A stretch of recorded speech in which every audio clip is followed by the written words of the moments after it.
We're learning more information about the teenager who was shot and killed allegedly at the hands of a 13-year-old boy. It happened in a Carmichael apartment.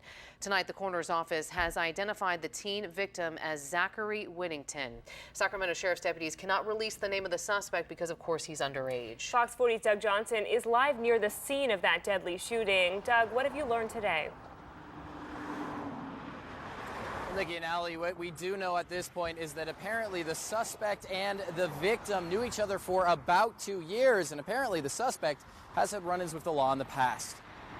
I showed up and there's just a bunch of yellow caution tape just like all around my front driveway. Justin Kexon says it was his garbage can on Bourbon Drive that a 13-year-old suspect decided to ditch his gun at. Apparently my trash can was the first trash can that he ended up seeing, so he threw it in there. And it's a gun the Sacramento Sheriff's Department says was used to kill 16-year-old Zachary Whittington. These people knew each other. They were acquaintances.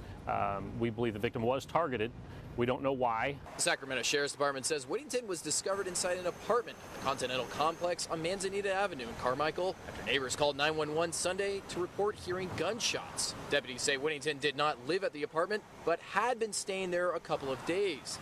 Then less than 20 minutes after finding him, deputies were called to Bourbon Drive, less than a mile away, where a 13-year-old was spotted with a gun, asking to use a neighbor's phone. And the complainant is saying that the kid knocked on the window and asked his mom, and his mom is on the way to the complainant's house. Deputies arrived, the teen gave himself up, and even guided deputies to where he threw away the gun, according to witnesses. There's other trash cans up and down here, but it's probably just realized that the helicopter was on him and, you know, cops are chasing him, so.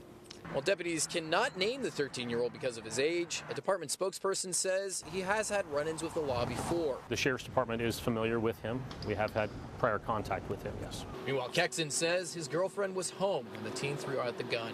I'm just kind of glad that he realized he made a wrong decision and gave himself up.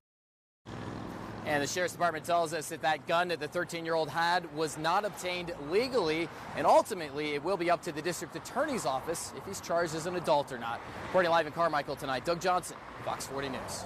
Doug, thank you. Now to